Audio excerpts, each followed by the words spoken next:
Hey guys, this is Monika Singh and welcome back to our channel. दोस्तों, आपका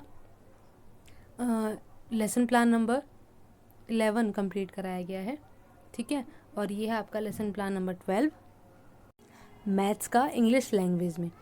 तो आप जानते हैं पैटर्न सारा कुछ। स्टार्टिंग में आप इंट्रो देते हैं, फिर टॉपिक आ जाता है। टॉपिक हमारा रेक्टेंगल है। इसके बाद आपके सामान्य उद्देश्य जर्नल ऑब्जेक्टिव्स आते हैं, जो कि आपके सेम रहने वाले हैं क्योंकि आपके सब्जेक्ट से रिलेटेड होते हैं। सब्जेक्ट तो 20 के 20 लेसन प्लान में सेम रहेगा, तो उसी अनुसार आपके ये भी सेम ही रहते हैं। जबकि जो आपके स्पेसिफिक ऑब्जेक्टिव्स हैं वो टॉपिक चेंज होने के बाद बदल जाते हैं।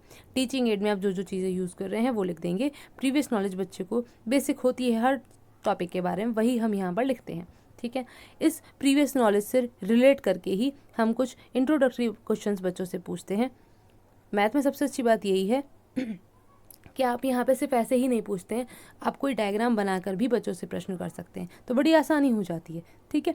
लास्ट क्वेश्चन आपका ऐसा होगा, हम मानकर चलते हैं बच्चे को इसका आंसर नहीं आता होगा, क्या हो भी सकता है कि आ जाए, जैसे यहाँ पे इन्होंने आंसर दिया हुआ है, ठीक है।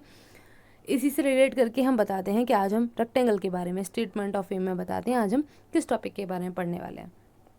क्वेश्चन आंसर यहाँ मेथड है। इसके बाद सबसे पहले हमने रेक्टेंगल की एक्सप्लेनेशन दे दी। मैंने आपको बताया है कि अगर आप जो पहला टीचिंग पॉइंट है उसमें डेवलपमेंट्री क्वेश्चंस के अलावा एक्सप्लेनेशन भी दे सकते हैं। ऐसा नहीं है कि सिर्फ डेवलपमेंट्री क्वेश्चन करना है। इसके बाद आपको फिर उसके बाद जितने भी टीचिंग पॉइंट आएंगे तो डेवलपमेंट्री क्वेश्चंस कंपलसरी हैं, ओके।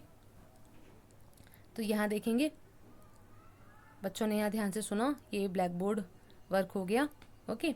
और ये आपके इवैल्यूएशन क्वेश्चंस हो गए, जो कि हर टीचिंग पॉइंट के बाद आप कर सकते हैं, चाहें तो एकदम लास्ट में भी कर सकते हैं।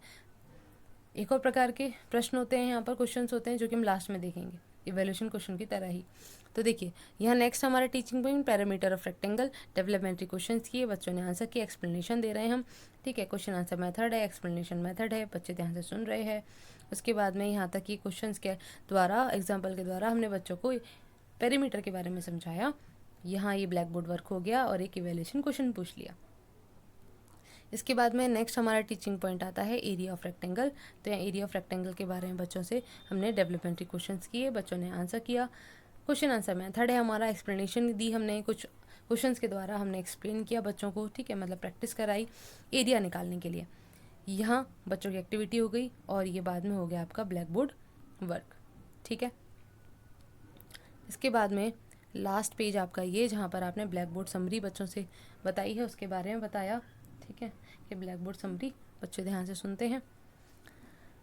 देखिए, दूसरा टाइप का जो क्वेश्चन है इवैल्यूएशन क्वेश्चन के अलावा, वो है रिकैपिचुलेटरी क्वेश्चन, जो कि आप एकदम लास्ट में कर सकते हैं। ये भी एक प्रकार की इवैल्यूएशन क्वेश्चन है, ये जानने के लिए कि बच्चे को समझ में आया तो वो आंसर कर सकेंगे, ठीक है। तो ये हम ये रिकैपिचुलेटरी क्वेश्चन भी कर सकते हैं। इसके बाद होम असाइनमेंट है, होमवर्क है, वो आपका ये हो जाता है, ओके, होमवर्क हो गया। तो आई होप आपको हेल्प करेगा, और बाकी कुछ जो लेसन प्लान है वो अपनी तरफ से भी बनाएं, जिससे आपका काम जल्दी पूरा हो जाए।